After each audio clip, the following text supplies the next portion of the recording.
भगवान बुद्ध आणि त्यांचा धम्म ह्या ग्रंथाचे लेखक विश्वभूषण भारतरत्न परमपूज्य बोधिसत्व डॉक्टर बाबासाहेब आंबेडकर ह्या ग्रंथाचे लेखक आहेत.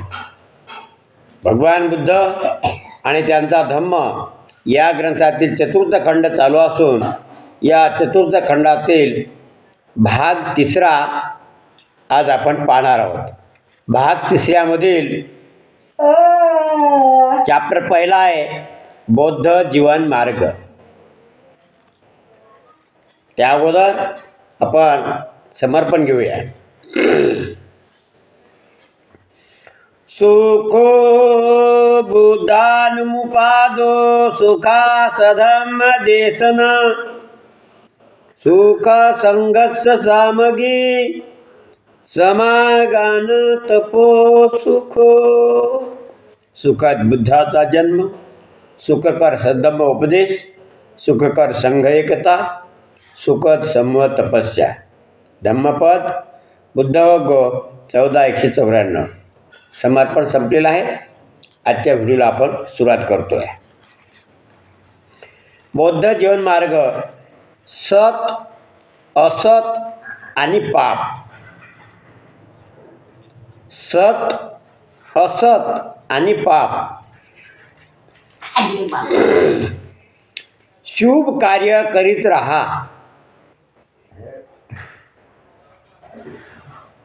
अशुभ कर्मात सहयोगी बनू नका.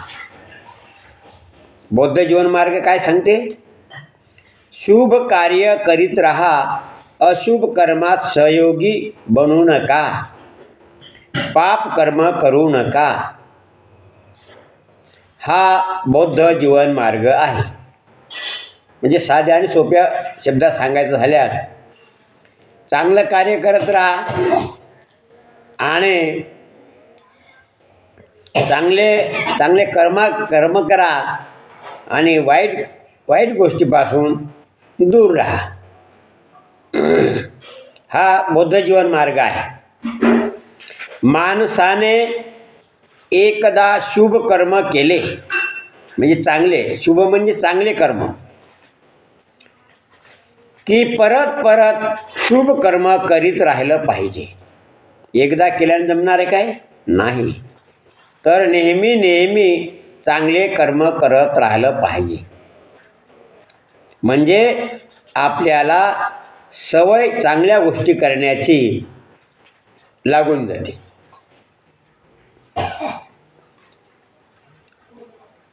की त्यायोगे अंतःकरणातील सर्व इच्छाही शुभ कर्माकडे लागाव्यात. त्याचं कारण काय? तर त्या कारणाने किंवा त्या योगे अंतःकरणातील सर्व इच्छाही शुभ कर्माकडे लागाव्यात. काही आपल्याकडे वाईट गोष्टी असतील त्या दूर होतात ऑटोमॅटिक. शुभ कर्माचा संचय करीत राहणे सुखकर आहे. चांगल्या गोष्टीचा संचय करणं, वाढवणं हे सुखकर आहे, चांगलं आहे. शुभ कार्य मला साधणार नाही असे म्हणू नका. आपल्याला नाही जमत बा, कोण वंदना घ्यावं, कोण बुद्धवारात जावं, ते आपल्याकडून नाही होत. असे बरेच लोक आहेत. म्हणून काय म्हणते? शुभ कार्य मला साधणार नाही असे म्हणू नका. म्हणजे मानसिक तयारीमध्ये तसं आणू नका. जसं उदाहरण दिलं, थेंबाथेंबाने पात्र भरते. थोड्या शुभ कर्माने अशुभ कर्म वाढत राहते. जे केल्यानंतर खंत किंवा खेद वाटत नाही, ज्याचे फळ आनंदाने आणि समाधानाने स्वीकारण्यात येते, ते कर्म चांगल्या रीतीने झाले असे समजावे. जे कर्म केल्याने पश्चातापाची पाळी येत नाही, ज्याचे फळ आनंदाने आणि समाधानाने स्वीकारता येते, ते काम चांगले झाले समजावे. म्हणजे चांगला आणि वाईट याच्याला दोन्हीचा फरक सांगायला याच्यामध्ये. जर मनुष्य शुभ कर्म करीत असेल तर ते त्याने वारंवार करीत राहावे. त्यात त्याने आनंद मानावा. शुभ कर्माचा संचय आनंदकारक असतो आणि चांगल्या गोष्टीचा संचय हे आनंदकारक, आपल्याला आनंद सुद्धा त्याच्यामध्ये मिळतो, मन प्रसन्न होते. जोपर्यंत शुभ कर्माला परिपक्वता येत नाही तोपर्यंत सज्जन मनुष्यालाही दुदिन भोगावे लागतात, म्हणजे वाईट गोष्टी सहन कराव्या लागतात. परंतु त्याचे शुभ कार्य परिपक्व झाले की त्यांना चांगले दिवस दिसू लागतात. ते मला बरोबर साधणार नाही असे माणसाने शुभ कर्मासंबंधी कधीच बोलू नये. थेंब पडून पात्र भरते. सुज्ञ मनुष्य जरी थोडे थोडे शुभ कर्म करीत राहिला तरी परिणामी तो चांगुलपणाने भरून जातो. चंदन, धूप आणि कमळ, मधुमालती यांच्या सुगंधापेक्षा शील म्हणजे सदाचार, शीलाचा सुगंध, सदाचाराचा सुगंध अधिक असतो. कारण चंदन, धूप, कमळ हे काही काळापुरते, परंतु सदाचाराचा सुगंध म्हणजे शीलाचा सुगंध या अगोदरच्या ज्या सांगितल्या गोष्टी आहेत, चंदन, धूप, कमळ, याच्यापेक्षा कितीतरी पटीने तो सुगंधी असतो, अधिक असतो. धूप आणि चंदनाचा सुवास मंद असतो, परंतु शिलाचा सुवास उच्चपदी दरवळत जातो. अशुभ हे शूद्र समजू नका, म्हणजे वाईट गोष्ट तिला कमी लेखू नका. म्हणतात ना, दुधाचं भांडं भरून जरी असलं त्याच्यात फक्त एकच मिठाचा खडा जर पडला तर ते दूध फुटते, नाचते, नाही का? तशाच प्रकारचं अशुभ हे शूद्र समजू नका. ते मजकडून घडणार नाही असे म्हणू नका. थेंबाथेंबाने भांडे भरते. थोडे थोडे अशुभ घडता घडता ते वाढत राहते. उदाहरण घेऊ आपण. समजा बिडी वळणारा मनुष्य कधी कधी मित्राकडून फुकट मिळते, पितो 1 वेळा 2 वेळा, मग त्याची कालांतराने त्याला त्याची लत लागते, तलब लागते आणि मग तो त्याचा गुलाम बनतो. मग त्याच्यासाठी तो लोकाला भीक मागतो वेळ पडल्यावर. एकदाच द्या हो. पैसा असून सुद्धा तुम्हाला लाचार होतो का? तर ही त्याला वाईट गुणाची सवय लागलेली असते. ज्याच्या योगाने मागावून खेद किंवा खंत वाटते आणि ज्याचे फळ स्वीकारताना अश्रू ढाळावे लागतात आणि शोक करावा लागतो, असे काम करणे बरे नाही, ते अशुभ आहे. जर मनुष्य दुष्टपणे बोलू लागला किंवा वागू लागला तर ज्याप्रमाणे गाडीच्या बैलाच्या खुरा मागून गाडीचे चाकं धावत असते, त्याप्रमाणेच अशा माणसाच्या मागून दुःख धावत राहते.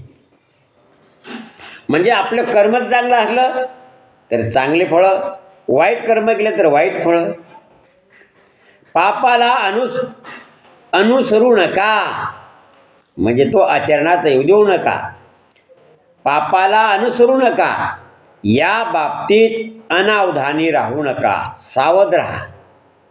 मिथ्या कल्पना उराशी बाळगू नका, खोट्या कल्पना उराशी बाळगू नका. दुर्विचाराचे दमन करून परिपूर्णतेकडे जाण्याची त्वरा करा. वाईट गुण दाबून टाका, त्याच्यावर मात करा, त्याला सोडून द्या. जो शुभ कर्मात मागासलेला राहतो त्याचे मन पापामध्ये रममान होते. त्याला तुम्ही किती काही सांगा तो तुमचं ऐकणार नाही, कारण तो त्याच्यात त्याला आनंद वाटतो.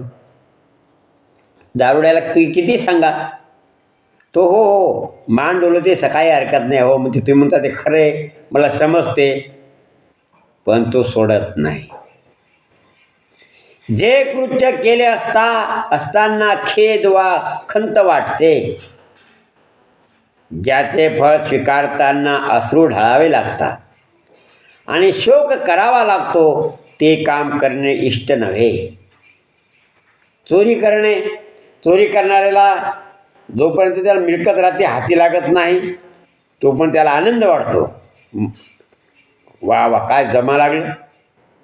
पण ज्या वेळेस तो हाती लागतो आणि मग तिथं त्याचं फळ त्याला रडण्याची पाळी येते, बेइज्जत होतो, पोलीस धरून येतात, फटके मारतात, म्हणजे अश्रू ढाळण्याची पाळी तिच्यावर येते. पण तेच कर्म जरा सावध झाला बा याचे फळ असं मिळतात, त्याच्यामुळे सावध राहिला असता तर ती पाळी असती का रडण्याची? नाही. पाप कर्म करणाऱ्याला सुद्धा जोपर्यंत त्याची पापे पक्व झाली नाहीत तोपर्यंत सुख दिसत राहते, परंतु ज्यावेळी त्याची पापे परिपक्व होतात त्यावेळी त्याला दुःखाशिवाय काहीच दिसत नाही.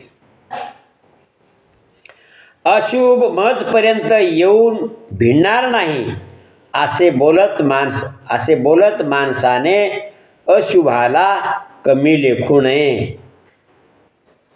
ते खतरनाक आहे अशुभ. थेंबाथेंबाने भांडे भरते, अगदी अल्प दुष्कृत्य करता करता मूर्ख मनुष्य पापमय होऊन जातो. छोटी चोरी करता करता मग तो मोठी चोरी करतो, मग मोठे डाके टाकतो, नाही का? असा तो मूर्ख मनुष्य पापमय होऊन जातो. मग त्या जाळ्यात एकदा अडकला माणूस की त्याच्या बाहेर पडणं अशक्य होतं. माणसाने आपले विचार अशुभ कर्मापासून परावृत्त करून शुभ कर्मासंबंधी प्रवृत्ती वाढवण्याची त्वरा करावी. जर माणूस शुभ कर्मे करण्यात आळस करू लागला तर त्याचे मन अशुभामध्ये रममान होते. माणसाने एकदा पाप केले तरी त्याने परत पाप करू नये आणि पापात आनंद मानू नये. पापाची वाढ ही दुःखकारक होते. कुशल कर्म करीत जा, अकुशल कर्म करू नका. कुशल कर्म करणारे इहलोकी धन्यता पावतात. कामुकतेने दुःख निपजते, कामुकतेने भय निपजते. कामुकतेपासून मुक्त होतो तो दुःख आणि भय यापासून विमुक्त होतो. भूक हा सर्वात वाईट असा रोग आहे. भूक नावाचा रोग हा सर्वात मोठा वाईट रोग आहे. संसार हे सर्वात मोठे दुःख आहे. हे सत्य उमगले की निब्बाण हे सर्वश्रेष्ठ सुख वाटू लागते. ज्याप्रमाणे वज्र एखाद्या मौल्यवान रत्नाचा भंग करते तसे स्वनिर्मित स्वपोषित पाप कर्त्याचा नाश करते.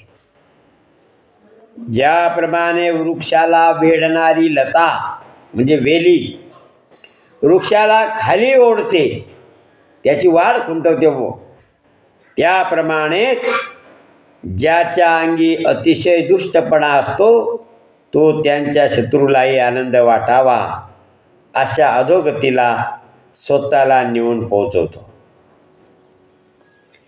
दुष्कृत्य आणि स्वतःला मारक ठरणारी कृत्य माणसाला सहज करता येतात, परंतु जी उपकारक आणि हितकारक कृत्य असतात ती मात्र करायला कठीण असतात. वाईट करायला काही कष्ट जास्त लागत नाही, पण चांगलं करायला खूप कष्ट आणि मेहनत लागते. म्हणून भगवान बौद्धाचा जीवनमार्ग हा पहिला चॅप्टर आपण इथे संपलेला आहे. परत आपण उद्या भेटू दुसऱ्या चॅप्टरमध्ये. लोभ आणि तृष्णा हे उद्या बघूया. तोपर्यंत आपण भगवान बुद्धाचं तत्त्वज्ञान घराघरापर्यंत माणसापर्यंत पोहोचण्याचा आपण प्रयत्न करावा, ही सर्वाला नम्र विनंती. म्हणून भगवान बुद्धांनी त्यांचा धम्म या ग्रंथातील माझे जे व्हिडिओ आहेत, गंभीर खंडारी यूट्यूब चॅनल, या चॅनलवरचे व्हिडिओ आपण सर्वांनी बघावे, लाईक करावेत, शेअर करावेत, सबस्क्राईब करावेत आणि कॉमेंटसुद्धा कराव्यात. सर्वांचं मंगल हो, सर्वांचं मंगल हो. तर आज आपण इथे थांबूया. जय भीम, नमो बुद्धाय, जय संविधान. पुन्हा भेटूया उद्याच्या व्हिडिओमध्ये.